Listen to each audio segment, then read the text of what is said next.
Hello everyone out there, this is Ray coming back to you guys with another video about my experience with the gastric sleeve. For those of you all who don't know, I'm starting a series that's chronologically in the order of what happened in my experience with the gastric sleeve. So if you're really interested in learning more about my experience with it, do me a favor and watch the videos. Like, comment, share, and subscribe to anyone that may be interested in learning more about the gastric sleeve.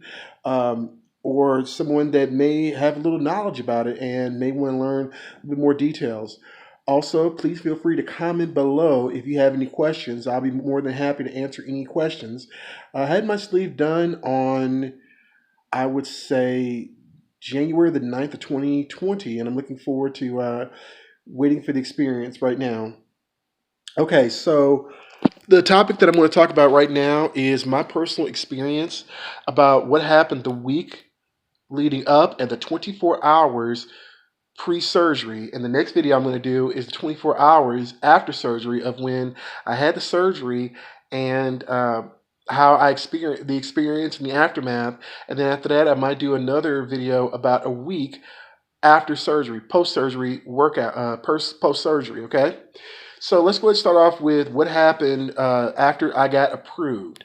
I got approved for the weight loss surgery, and at the time, I was fighting with my insurance company because they saw that there was some evidence that was going to be contradictory to me getting the surgery done.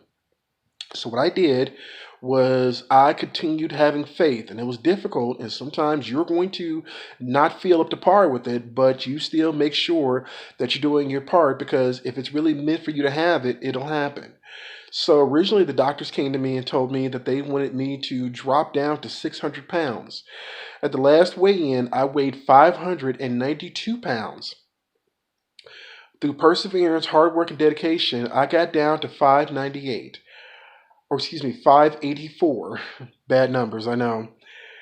So after I worked my butt off and I did all that, the doctor gave me a list of things that she wanted me to do. So this is the part where we're going to talk about the week and the day before the surgery. The week leading up to the surgery, she told me to go ahead and relax and just keep on eating healthy. Keep getting my 30-minute walks in. Keep on doing everything I'm supposed to be doing. Keep taking all of my medications. Keep taking everything that I'm supposed to take. And I did that. The day before the surgery, they gave me a solution. I don't recall what the solution is, but basically it's a strong medical version of antibacterial soap.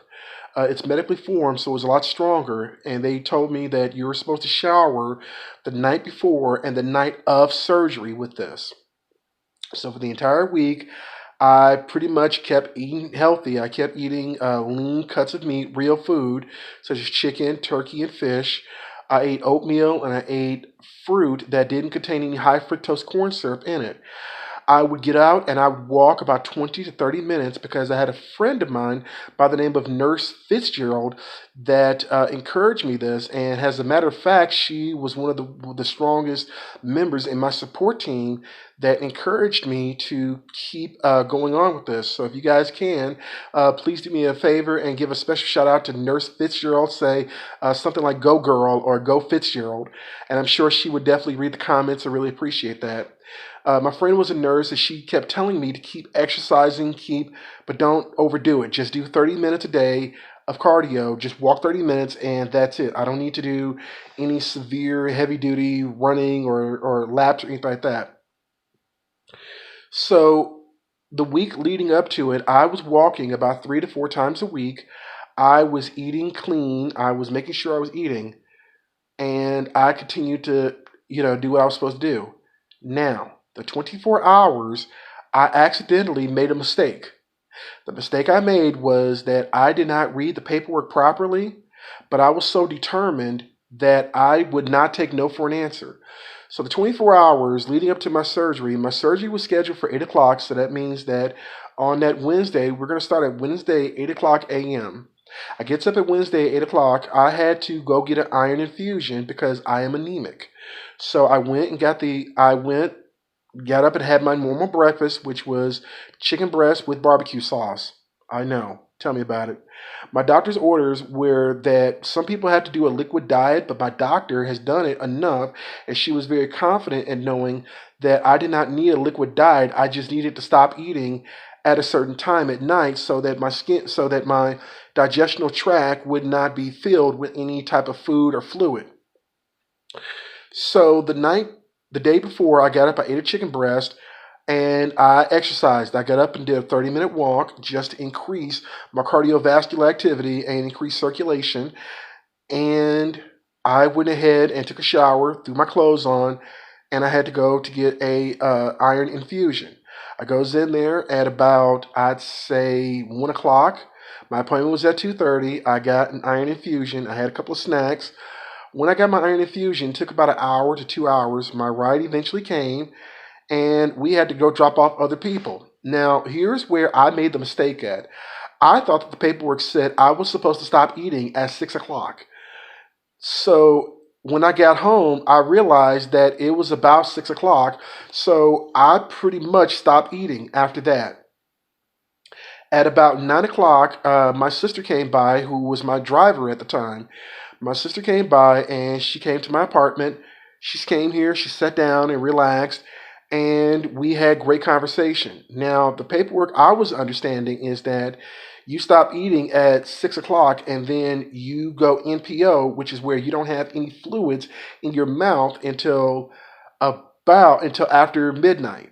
So after midnight, you're not going to be drinking anything. You can brush your teeth. You can maybe gargle, but as far as like taking a sip of water, they don't want you doing that at all. So by 9 o'clock, when my sister got here, I went ahead and just hung out, relaxed, let my hair down. I was drinking plenty of fluids, and I was not eating anything at all. Then I took a deep breath, and I realized that I had to be up at 6 o'clock in the morning. So I went ahead and took my last drink of water around 11:30. I took a shower with the scrub to get the antibacterial on.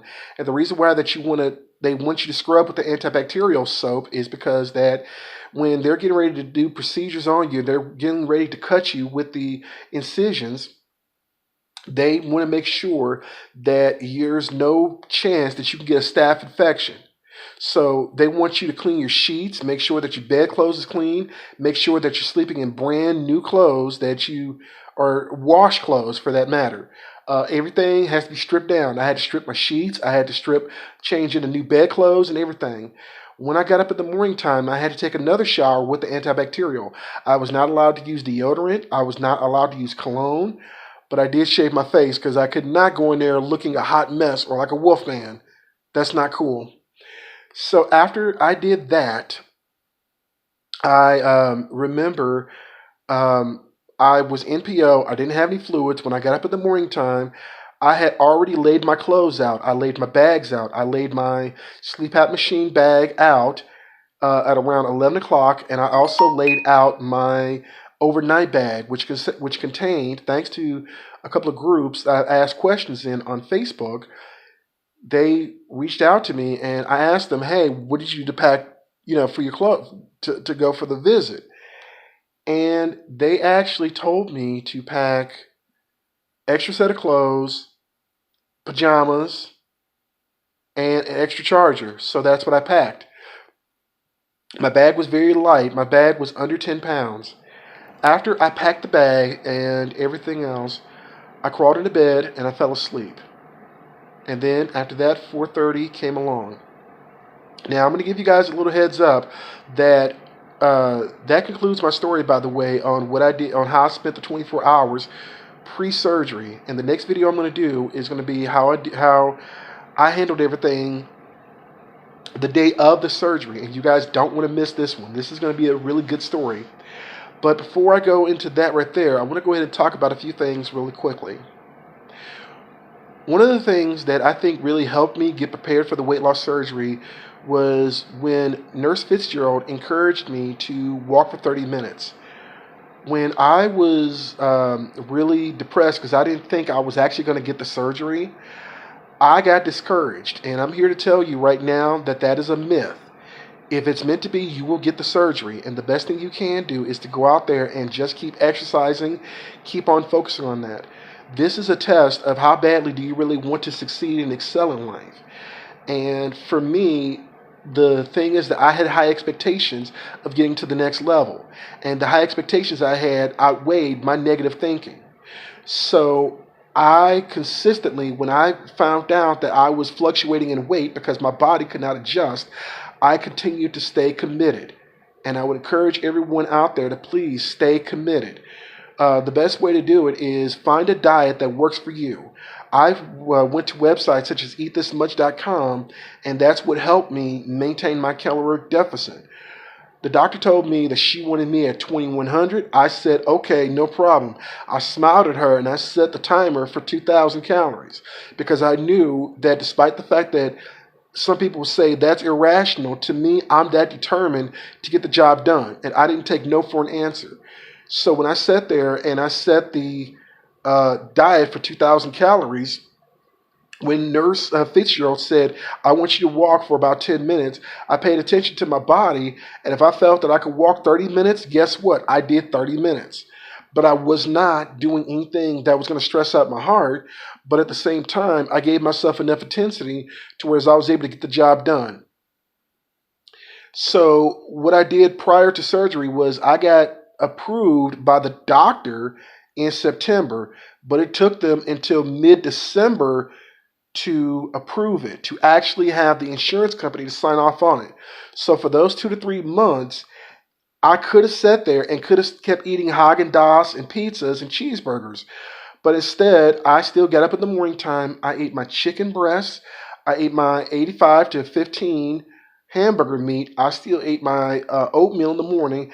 I ate my fruit with no concentration. And as a result, I was 16 pounds below where they suggested it at. As a result, a little teaser, a little spoiler for the next video is that because of that hard work, they have a certain way that they calculate how much weight is going to be needed just so that when they go in there to do the surgery, that they'll have enough space. Well, the way I helped out my doctor was that I exercised enough so that I lost more than what they needed. So if they were asking me to give them 10 feet, and I would sit there and purposely make it 15 feet. When I gave them the extra 5 feet, they did not need to do any more incisions than needed. Most people over 600 pounds probably would have needed a possibly the incision that looked like a thermostat or a thermometer. But because of the fact that I dropped more weight, and I came in there weighing less, they were able to go in there and have more space. And because of the more space that they had when they blew my stomach up, they were able to cut the stomach a lot more easier with less difficulty. So if you're really trying to do this, I would say this, that if you get to a point to where you hit a stalemate or you hit a wall, keep going forward. Keep exercising. Keep doing your resistance bands. Keep counting your calories. If you feel that the paleo diet works for you, keep doing the paleo diet. If you're like me and I did the low carb diet and you feel that the low carb diet works for you, keep doing the low carb diet. Do not let anything deter you from that because this is your goal and you will succeed and you will get it. Trust and believe that. I'm a perfect witness of that. So once I started doing that, the day of the surgery, my doctor was overly impressed with all the hard work that I put into it. I have never seen my doctor smile so big. She said they were telling me that the staff was overly enjoyed when they found out that I was coming in there because they found out that it took me such a long time to get the weight down. But when I finally got the weight down, you want to feel, you feel exonerated. I'm telling this to anyone out there that's listening and watching this video, whether it's 1 year or 5 years from now, you can do it. Just keep at it, keep steady, keep believing. And if anyone has any questions, again, comment below. I'll be more than happy to give you some tips, some tricks, and some pointers. This is going to conclude the portion of the video for today. I might do another one very soon, but I'm going to talk about the 24 hours that led up to it, because from that mistake that I made previously, it led to something that happened that shocked the doctors and shocked um, my nursing staff even the more when I went into recovery. Currently, right now, I am 3 days out of surgery, and the good news is that I dropped 123 pounds in less than a year. And I did it in good health, in good spirits, and I'm going to keep on dropping weight. For those of you all who are interested in the lifestyle, in the gastric sleeve, this is a video for you. If you're a person who has loved ones, this is a video for you to encourage them and to see the struggle and the triumphant victory that they may potentially have and that they are going to have when they actually make up in their mind that they're going to do this. I thank you all so much for watching this video. I thank you all so much for tuning in. And do me a favor, and if you guys can, give a special shout out and say, "Go Nurse Fitzgerald," below. That right there would really help her out, because without her encouraging me to exercise, what happens in the next video blew my mind, and it blew my doctor's mind. And it was all because Nurse Fitzgerald encouraged me to do one thing, and that was get up and start moving. And I'll tell you guys about it in the next video. Until always, thank you so much for watching. Like, share, subscribe. Live well. God bless. Bye-bye.